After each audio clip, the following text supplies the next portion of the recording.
Controversy surrounding the environment this week here in Rhode Island. The Dan Yorke State of Mind program is brought to you in part by Lookout Rhode Island and Takeo Comfort Solutions.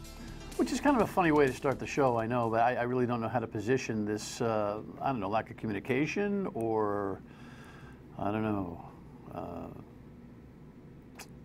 organized non-participation on the part of the federal government because Trump doesn't want it anymore. I'm not sure what's going on here, but we welcome you into the broadcast. This is Monday evening, and because of some program scheduling issues, we recorded this show on Thursday of last week. So it's brand new to you, and it's a couple of days old for us. But the story actually happened last week. We're going to introduce you to the executive director of Save the Bay and discuss some of this, and also the Burrillville power plant and some of the other key environmental discussions that are going on in the state right now. Headline from last week, over this canceled talk, and Eyewitness News covered the story. Hey, hey, undead the EPA. Protesters gathered outside the Narragansett Bay Estuary Program's workshop, saying scientists are being silenced. This is the most dangerous kind of scientific censorship imaginable. The focus of the workshop was supposed to be about a 3-year study of the Narragansett Bay and its watershed. Among many things, the research showed the bay is getting cleaner, but that climate change is still a big challenge. However, that was overshadowed by the 3 EPA scientists not being able to present. The fact that their voices are being stifled is just simply wrong. Congressman Langevin, along with many others in attendance, believe it's the Trump administration's latest effort to downplay the human impact on climate change. According to event organizers, the head of the EPA's Narragansett lab called on Friday to say they were told the scientists could not attend the event. In a statement released by the EPA today, a spokesperson said, "The EPA supports the Narragansett Bay Estuary and just this month provided the program a $600,000 grant. EPA scientists are attending, they simply are not presenting. It's not an EPA conference." It'd be almost like the president will be at, the White House, but he won't be speaking. I mean, it's ridiculous. Okay, so the federal delegation was obviously not buying the story. I'm guessing Save the Bay didn't either, correct? You're right about that. I think the EPA scientists were told 2 days before this event that had been planned weeks in advance not to participate and not to share with the press and the audience their findings, and they were key contributors to this report, which is a status report on the health of Narragansett Bay. Jonathan Stone is the executive director of Save the Bay here. You've been at that position for 9 years. Right, yeah. Your background in environment is what? Well, I'm on my third career. I worked in manufacturing for a long time, worked in finance, and was for a short while a professor at Providence College, and joined Save the Bay after many, many years of being involved with the organization as a swimmer, and I'm passionate about the ocean, as we all are at Save the Bay. And this was an opportunity for me to give back to Rhode Island and to help the organization move forward. So it's been a great experience. All right, so we'll talk about the overall condition of the bay and the water system around the region here as we go. What was this event supposed to be? And why was it important? Great questions both. The event was supposed to was designed to announce and release to the public a report on the health of Narragansett Bay, and the report is the product of literally thousands of hours of work and 100 researchers, members of the scientific community in Rhode Island, Massachusetts, Connecticut, and various government labs who were charged with looking at various indicators of bay health. So the report... Not just Narragansett Bay? All of Narragansett Bay, but not only the bay itself, but the watershed, the landscape that drains into Narragansett Bay, which is a huge area. And that's the definition of watershed. I don't think everybody really knows what watershed means. Watershed means what? Watershed means a basin of land that all drains into a particular body of water. So Narragansett Bay, the watershed for the bay is more than 1,700 square miles. 60% of that watershed is in Massachusetts. And rainfall, for example, that lands in Worcester ends up in Narragansett Bay. Rainfall that lands in Plymouth, Massachusetts ends up in Narragansett Bay. Got it. So any pollutants that come with it are carried into the bay. So the concept of watershed, because people use the term and they, oh, it's watershed property, but they really don't even in your neighborhood. Yeah, it's watershed property. Right. The shedding of the water. Right. Right. Exactly. It's as simple as that. Drainage off the landscape. Gotcha. Yep. Okay. So that's why there was a regional scientific discussion about the bay, because there's so much that sheds into the bay. Correct. Correct. Okay. It's a huge area. It's Right. Almost twice the size of the state of Rhode Island, and so this research effort has been underway for years. The EPA scientists were part of the research effort, and the event was designed to publish and promote and release to the general public the results of this status report. And the essence of the report suggests that we've seen tremendous progress in the cleanup of the bay, but there are lots of unanswered questions about the health of the bay, and with respect particularly to climate change, it's clear that changing climate conditions put at risk much of the progress that we've seen in Narragansett Bay. Global warming. Global warming, and all the effects of that. So, for example, rising sea levels clearly present a threat to coastal communities, beaches, barrier beaches. Erosion increases as you have more, higher sea levels. The intensity of storms is changing. Air temperatures are rising. Water temperatures are rising. And the nature of precipitation events are changing. They're more intensive rainfall events are happening. And all these things are affecting the animals and fish that exist in Narragansett Bay, and they affect other aspects of the health of the bay. All right. Well, you seem to know a lot about the report. So what's the controversy about the actual event and presentation? That the chief presenters didn't show up? Or Right. were they contributing presenters? I mean, what happened? So again, on Friday, EPA headquarters, we understand, advised In Washington D.C., advised the Narragansett lab, which is the EPA Narragansett lab where these three scientists work, that they were instructed not to attend the press event and to not actively participate in the workshop that followed. Do you know why? EPA has not been clear about why. The main focus of the lead scientist's remarks were on the subject of climate change. And climate change is crucial to understanding the future of the bay. So were they winking and nodding at you over their frustration over being stymied? Well, honestly, I haven't seen the three individuals at the Narragansett Bay. I do know them. I would say that they're certainly well known to the scientific advisory board body that advises the estuary program in producing this result. And I have no idea what their particular perspectives are. Are they long-term employees over there? Yes. Yeah. See, this is one of the things that's really interesting about the EPA. We've had the former administrator here saying, you know what, I don't know what the hell is going on with the EPA now with the new administration. In fact, forgive me, have they named a new director of the local? They have not agency? named. We sit in Region 1 of the EPA, and they have not named a new administrator for Region 1. Right. Yet. Still, without that kind of leadership, Right. And so.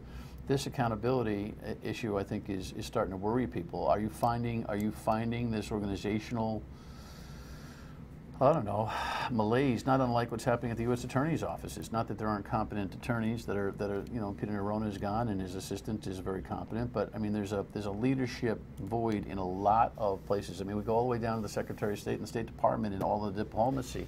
That's not getting done because of those positions that have not been filled. Are you feeling that same kind of void, stretch, problem? I would say certainly we'd like to see the position filled. I'm sure the employees of EPA would like to see administrator assigned or nominated for Region 1. But the more shocking thing about the news event last week was this little event was really a little event. This was not a big national conference. It was a Rhode Island and Massachusetts focused event. Well, federal delegation was there.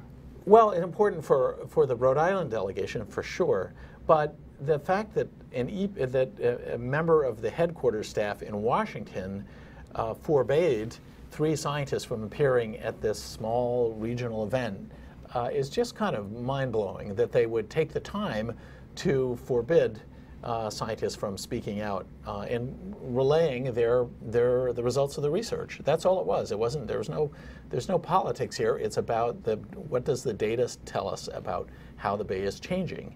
And so it is really a mind blower that you have headquarters in Washington directing, staff at a remote research facility to not participate in something that they had a big hand in helping form. All right. When we come back, we'll ask what's the fallout of all of this, and also Save the Bay has a position on the Burrillville power plant as well. Stay with us.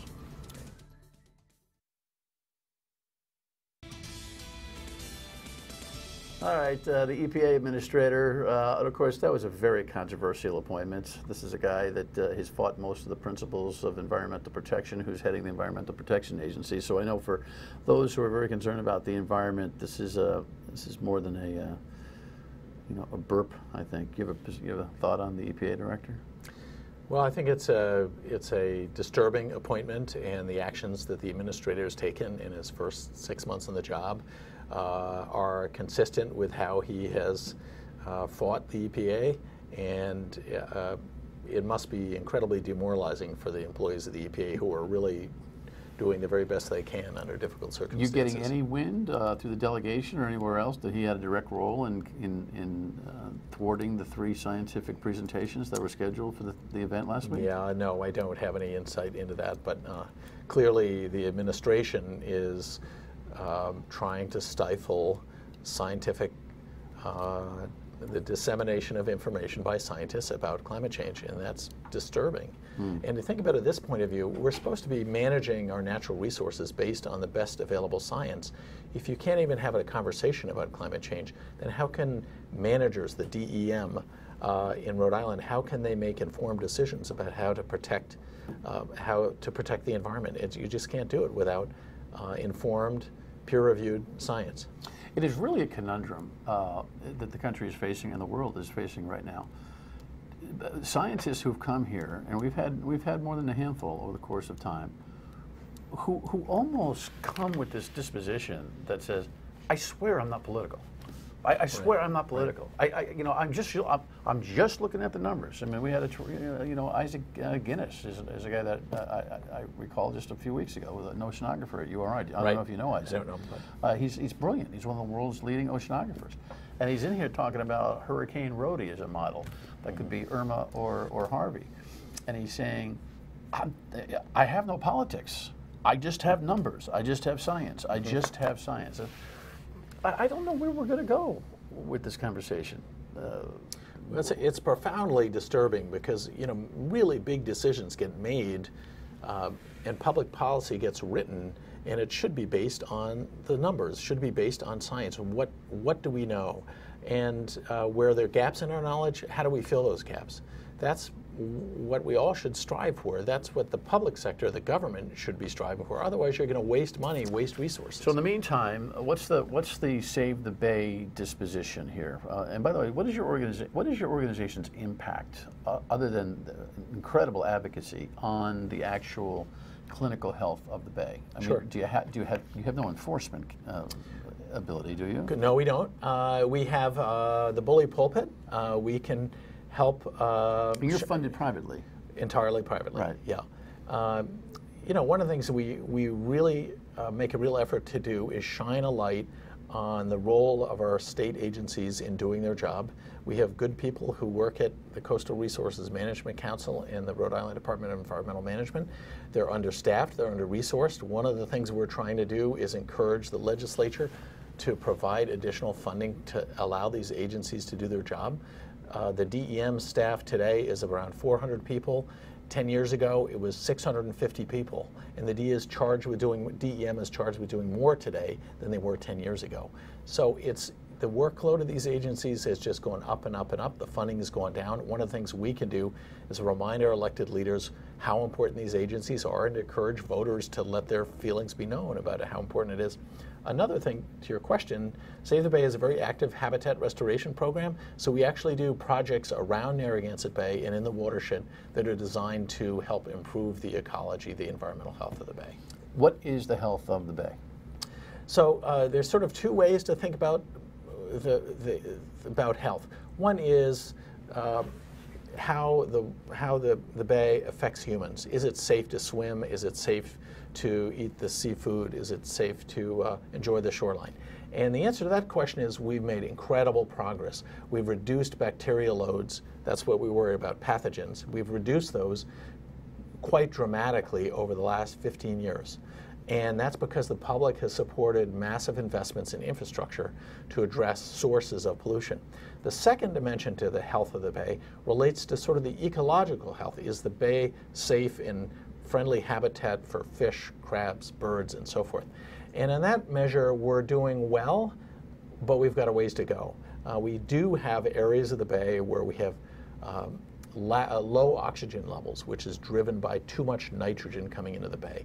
So the ecological health is more of a mixed picture. Is that visual? Is that a visual? It can be visual. For example, is that algae? It is algae. If you walk along a beach and it's covered with sea lettuce, really stinky algae, it's likely that that's because of too much nitrogen coming into the bay. And as algae dies, the microbes that help it break down consume oxygen. They take oxygen out of the water. You remember that fish kill in 2003, right. That was a product of too much algae and too much nitrogen in the bay. Mm-hmm.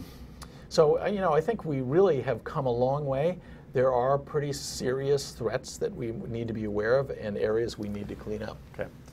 When we come back, why Save the Bay button into this Burrillville power plant thing? We'll talk about it. Stay with us.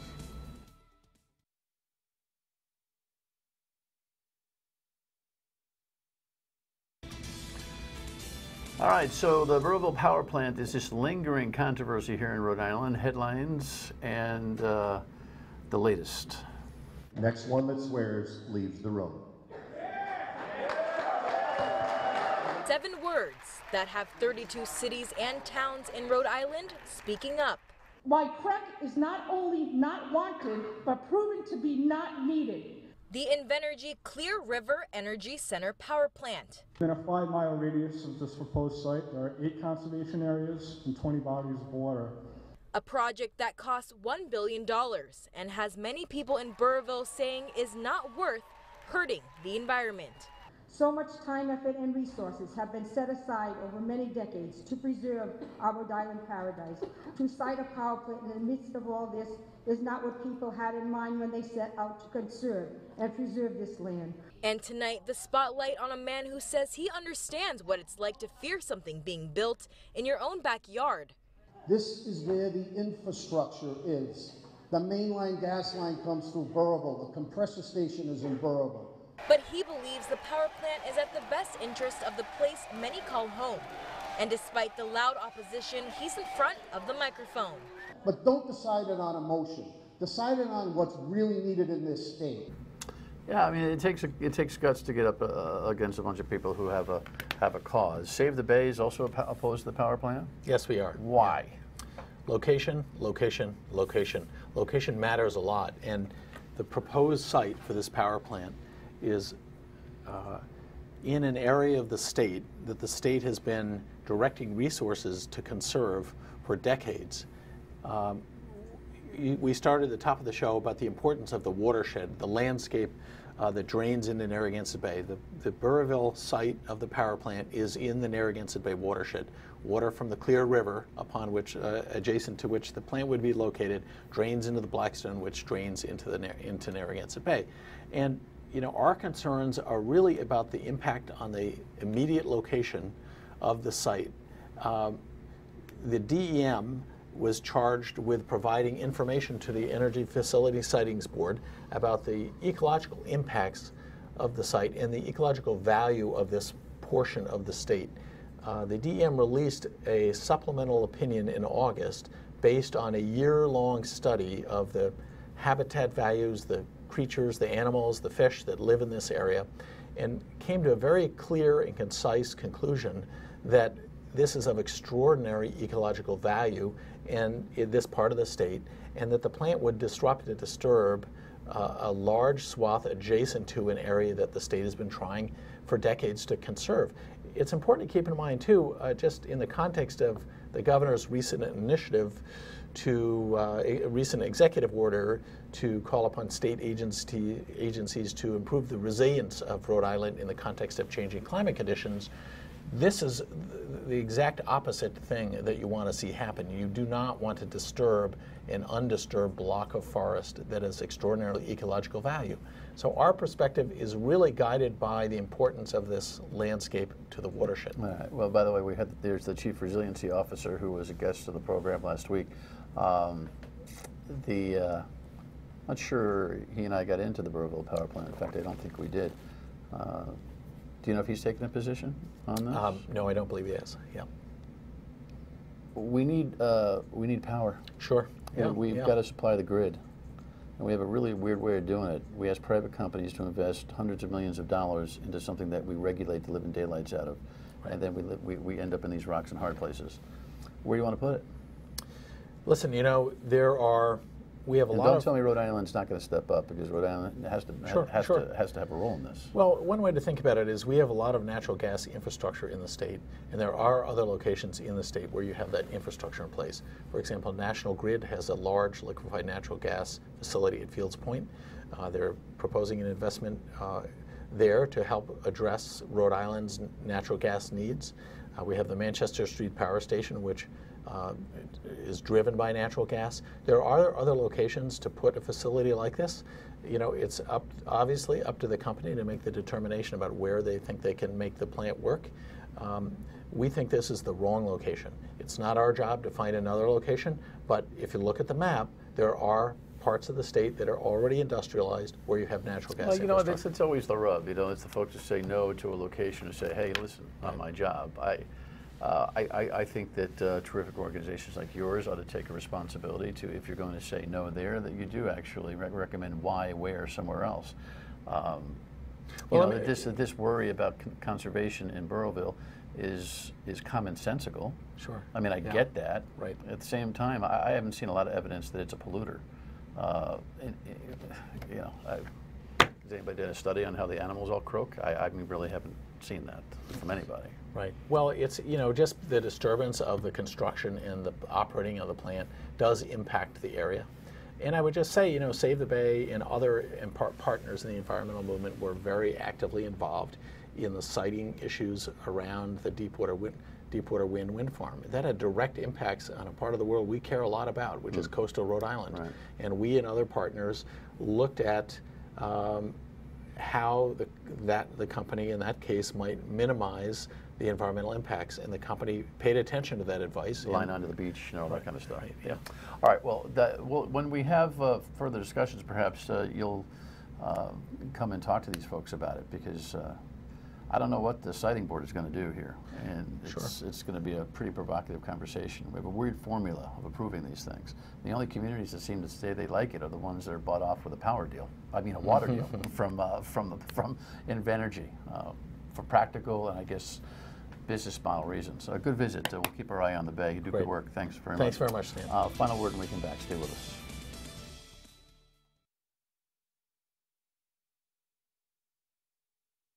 All right, it's Halloween tomorrow night, so get your trick or treat on, man. We're going to talk about what kind of spirits? The ghost hunters. The ghost hunter types are coming in here for Halloween. So at least have the show on the background as the doorbell is ringing over and over and over again. Smile, you know. Make sure the kids say please or thank you or something. Good night.